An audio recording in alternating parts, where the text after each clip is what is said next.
He has said recently he's not looking at the market. He said you can't really watch the stock market, but all of the gains since Election Day have been erased in the S&P 500.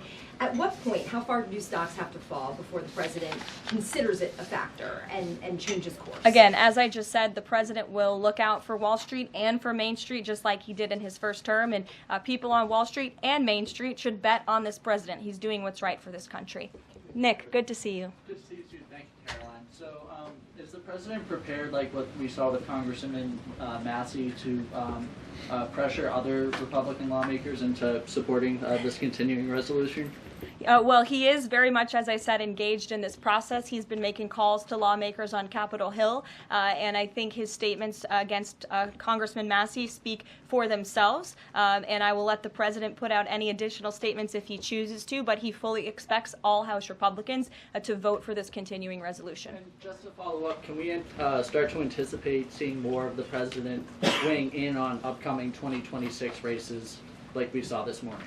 I'm not sure about that. I'm not even sure if I'm allowed to speak about that from this podium. I would check in with our outside political team for guidance on future races and the president's involvement. Elena. Thank you. I wanted to ask about some comments Elon Musk made yesterday. He said that there is $500 to $700 billion in waste and fraud and entitlement spending.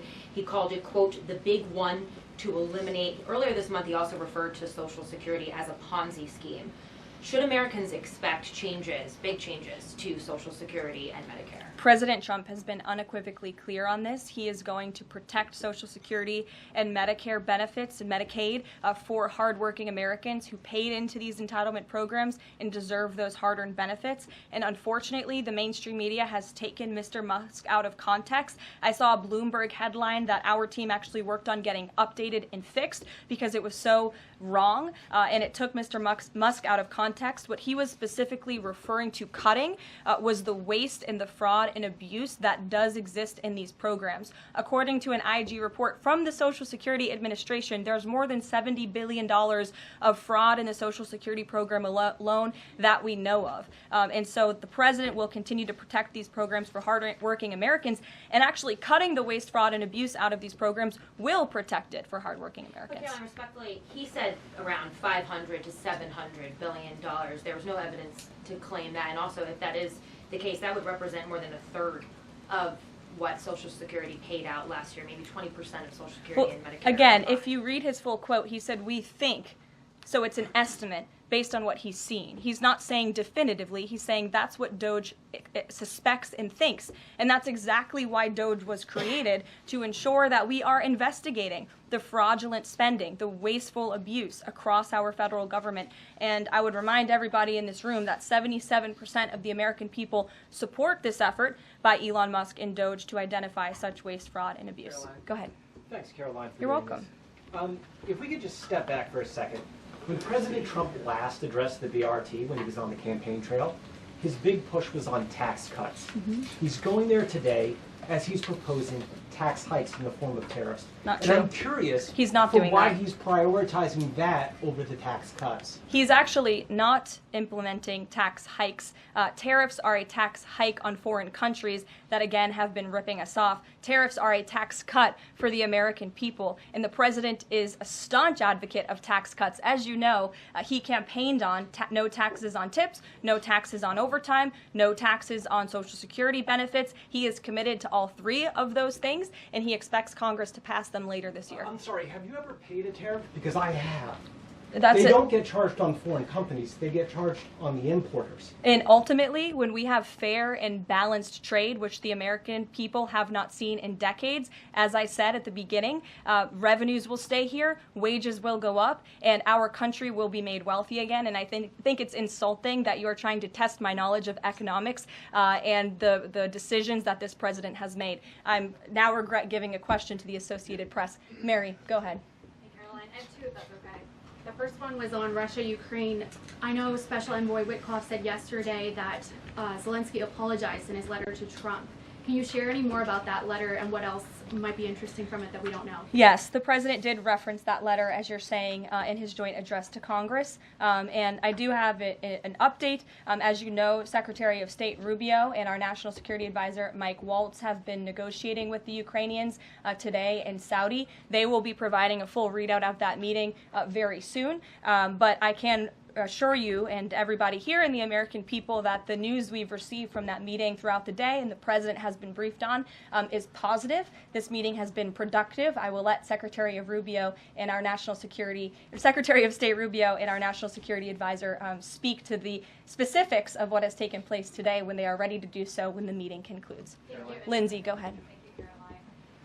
Referring to Mahmoud Khalil, the president has said this is the first of many arrests like this. Does the administration have a rough estimate of how many arrests you're planning to make similar? I don't have an estimate. I do know that DHS, based on very good intel that they have gathered at the direction of the president's executive order, which made it very clear to the Department of Homeland Security that engaging, as I said, in anti-American, anti-Semitic, pro-Hamas protests will not be tolerated. So since the president signed that executive order and since Secretary of Known has taken the oath at DHS, they have been using intelligence to identify individuals on our nation's colleges and universities, on our college campuses, who have engaged in such behavior and activity, and especially illegal activity. And so I don't have a readout on how many arrests will come, but I do know that DHS is actively working on it.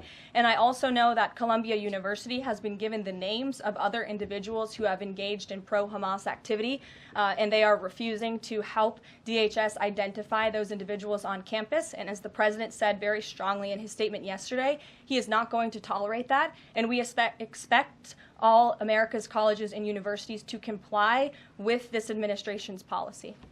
Jasmine. Thank you so much, Caroline, for the question. On Canada, after all of these threats to increase tariffs or turn off electricity, I wonder, does this administration still consider Canada to be a close ally of the United States? Well, I think Canada is a neighbor. They are a partner.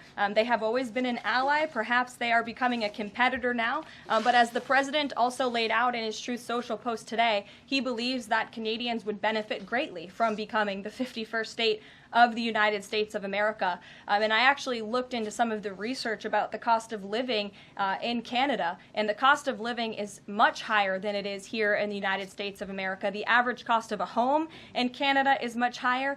In Quebec, the highest tax rate for an income of $150,000 or more is 53.3%, more than half of Canadians' incomes they are being taxed on. So the president has made it clear that he believes Canadians would be better served economically, militarily, if they were to become the 51st state of the United States of America. Reagan. Thank you, Caroline. A week ago, Attorney General Bondi said a truckload of Epstein files had been delivered to her office from the SDNY. When can we expect those files to be released to the public? I would defer you to the Department of Justice. I don't have a timeline here. Do you have any update on the JFK files? I don't at this moment. Again, I would defer you to our DNI director, Tulsi Gabbard, and also the Department of Justice. I know that they are working on that diligently, as the president requested them to do. Christian. Thanks, Caroline. Two questions. Since we've been talking a lot about tariffs, have there been any updates on standing up the External Revenue Service to collect revenue from that? Well, we need reciprocal tariffs to go into effect first, and as you know, the president will be rolling those out on April 2nd, and then the next start of that process is collecting that revenue to ultimately create the External Revenue Service, which Secretary Lutnick is working very hard on and is quite enthusiastic about, if you have noticed from his media interviews. Can the president do that through executive action, or will it require legislation? Well, the president already signed an executive order to direct the Secretary of Commerce to establish the External Revenue Service, or at least to identify ways in which it can be done. I would defer you to the Department of Commerce for more on specifics on that. Sure, in the back. Thank you very much, Caroline. I have a few questions on South Korea and North Korea. First question, as you know, South Korean President Yoon has been released from illegal detention. What is the reaction of the United States as an ally? Is there a possibility of a summit with President Trump when President Yoon returns? Second question on North Korea. North Korea launched the several ballistic missiles into the West Coast yesterday. What is the White House's reaction on this? Sure. Yes, I'll start with your question on North Korea. We condemn these actions and we call on North Korea to stop their unlawful and destabilizing actions. As for South Korea, the U.S. and Republic of Korea's alliance is ironclad, and the Trump administration remains in close contact with our South Korean counterparts as we work together to promote a free and open Indo-Pacific. Sure. First question you didn't answer that release of South Korean president from jail. I don't have anything on that, but I can certainly check in with the National Security Council and get back to you. Sure, good to see you. Press Secretary, many are concerned about the validity of President Biden's official actions and also his pardons of the possible criminal actions of individuals such as his family members and Liz Cheney, as information is emerging that many of his official actions were auto-signed, possibly even the pardons, and without his knowledge or consent. Does the White House have any information available currently that Biden was actually the one that approved and signed those pardons?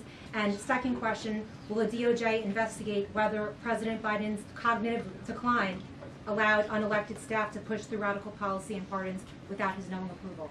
I don't know the answer to that question, but I can check in with our folks here who may know the answer to that question and get back to you. Dasha, go ahead. Karoline, you did a great job articulating the vision that President Trump has for what he believes his tariffs can do in terms of bringing jobs back to the United States. I asked you last week about how much Americans might need to buckle up for some short-term pain, a conversation that with the President and Treasury Secretary Scott Bessent have had with the people. I'm wondering,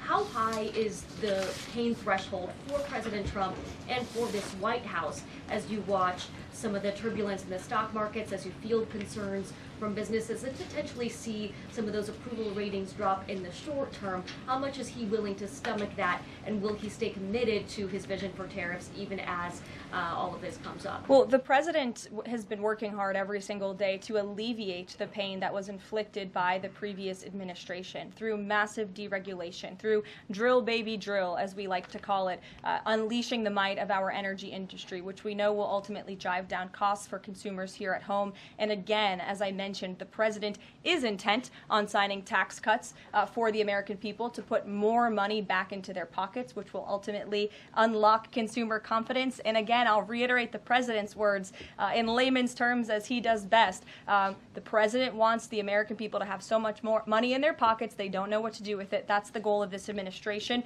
through tariffs, through tax cuts, through deregulation, and through unleashing the potential of our energy industry. I have two more quick notes before I wrap up. April 28th, I can confirm that the Philadelphia Eagles will be here at the White House to celebrate their Super Bowl victory. I know there was a lot of fake news about an invitation that wasn't sent or was sent. We want to correct the record. We sent an invitation. They enthusiastically accepted, and you will see them here on April 28th. And lastly, on a sad note, I would like to express our condolences to Fox News and to the entire Fox family who did lose a cameraman, Craig Savage, who passed away at 61 years old recently. A very tragic death, an individual who was a great man and covered this building for many, many years. So the entire press office, the communications office here wants to express our condolences with his family and also with Fox News. And I'll see you guys later. Perhaps you'll see the president in a Tesla later this afternoon. Have a good one. Thanks.